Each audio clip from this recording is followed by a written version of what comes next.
त्या विभागातल्या महानगरपालिका, नगरपालिका, जिल्हा परिषदा, पंचायत समिती याचा आम्ही आढावा घेतो आहोत। आज पश्चिम महाराष्ट्राचा आढावा पुण्यामध्ये आम्ही घेतलाय। आता इथनं गेल्यानंतर कोकण विभागाचा आमचा आढावा मुंबईमध्ये आहे। या आढाव्यामध्ये मागच्या निवडणुकीत काय परिस्थिती होती, आता काय परिस्थिती आहे याचा आम्ही आढावा घेतो। युतीच्या संदर्भात काय परिस्थिती आहे याचा आम्ही आढावा घेतो। त्यांच्या अडचणी काय आहेत त्या आम्ही समजून घेतो आणि पक्षाची संघटना म्हणून बूथची रचना असेल, निवडणुकीचं संघटन असेल, अशा सगळ्या गोष्टींच्या संदर्भात त्या ठिकाणी एक चर्चा करून पुढचे दिशानिर्देश हे देण्याचा आमचा प्रयत्न आहे। आज पश्चिम महाराष्ट्राच्या आढाव्यामध्ये सगळे आमचे मंत्री, आमदार, पदाधिकारी आणि सगळे माजी जिल्हा परिषद सदस्य, नगरसेवक असे सगळे वेगवेगळे लोक एकत्रित होते। एकेका जिल्ह्याचा आम्ही आढावा घेतलेला आहे। अतिशय सकारात्मक अशा प्रकारची परिस्थिती पाहायला मिळते आहे, उत्साह आहे।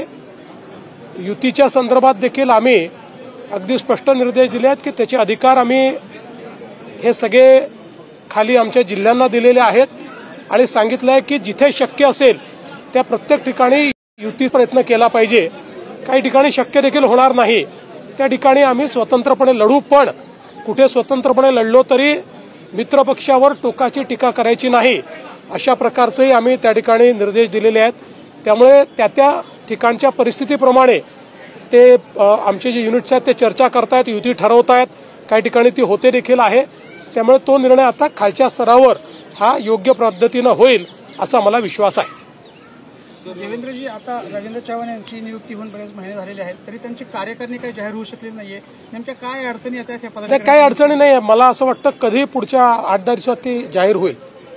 सर, या बैठकीच्या निमित्ताने भिडे गुरुजींनी आपली भेट घेतलेली आहे। भिडे गुरुजी मला इन्व्हिटेशन द्यायला आले होते। त्यांची जी मोहीम चालते त्यांनी मला त्या मोहिमेमध्ये निमंत्रण दिलेलं आहे। डिसेंबरमध्ये आहे ती, त्याचं निमंत्रण दिलेलं आहे। मी त्यांना सांगितलंय मला त्यावेळेस निवडणुका बघून शक्य असेल तर मी येईन। सर, सांगलीत जयंत पाटील आणि पडळकरांचा वाद संपायला थांबत नाहीये, कारण आज पुन्हा पडळकरांनी आरोप केला की जयंत पाटलांनी काही जमिनी हडप केल्या तिकडल्या व्यापाऱ्यांनी। मला असं वाटतं की त्याच्यामध्ये वैयक्तिक टीका हा जो भाग आहे याला आमचा देखील आक्षेप होता। कोणीच कोणावर वैयक्तिक टीका करू नये असं आमचं स्पष्ट मत होतं। ते आम्ही पडळकरांना देखील सांगितलं आणि चंद्रकांत दादांनी स्वतः पुढाकार घेऊन त्या ठिकाणी वैयक्तिक जो वाद आहे, चिखलफेक आहे, ती मिटली पाहिजे अशा प्रकारचा प्रयत्न केलेला आहे। आता बाकी काही राजकीय आरोप प्रत्यारोप ते होत राहतात। तुम्ही जे म्हणतायत की महायुतीचा धर्म पाळला पाहिजे, त्यातलेच महायुतीमधील जे माजी आमदार आहेत रवींद्र दंगेकर, ते निलेश घायवळ प्रकरणावर अनेक टीका टिप्पणी करतायत मोठमोठ्या नेत्यांवर, तुमच्या भाजपातील नेत्यांवर, तर त्यावर तुम्हाला काय म्हणणे, काय सांगतात महायुतीचा घटक? नाही, मी त्यांच्याबद्दल काय बोलणार आहे, मी त्यांचे जे बॉस आहेत त्यांच्याशी बोलेन ना, एकंदरीत त्यांच्या बॉसशी बोलेन। सर, जैन मुनींनी वक्तव्य केलं राजकीय पक्ष काढू, तुम्ही सुद्धा मुख्यमंत्री झाला ते त्यांच्याच पाठबळावरती असं म्हटलं आणि कटेंगे तो बटेंगे, त्याच्यामुळे एकत्र राहा आणि राजकीय सत्ता उलथवण्याची ताकद तयार करा अशा स्वरूपाचं वक्तव्य केलंय। आता हे कोणी केलंय हे मी बघितलेलं नाही, पण साधारणपणे जे सगळे जैन मुनी आहेत हे अतिशय त्यागानं जीवन जगत असतात। सगळ्यांना जगण्याचा उत्तम मार्ग ते सांगतात, अहिंसेचा मार्ग सांगतात आणि अपरिग्रह हा एक अत्यंत महत्त्वाचा जे मूल्य आहे ते शिकवण्याचं काम आमचे जैन मुनी करत असतात।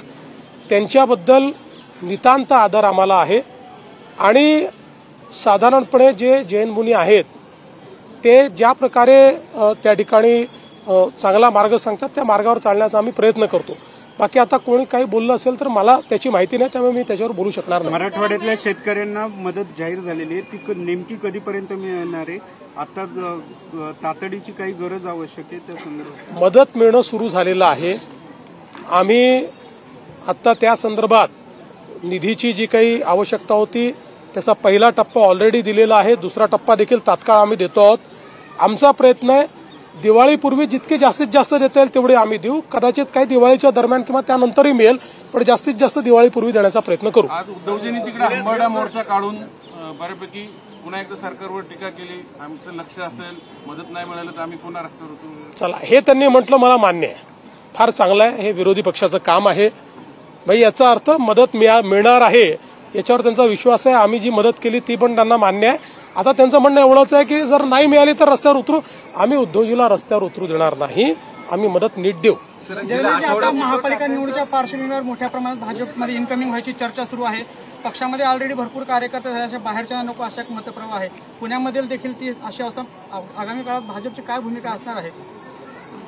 भाजपमध्ये कुठलाही स्ट्रॉंग कार्यकर्ता जर आला तर त्याला घेण्याचीच आमची भूमिका आहे.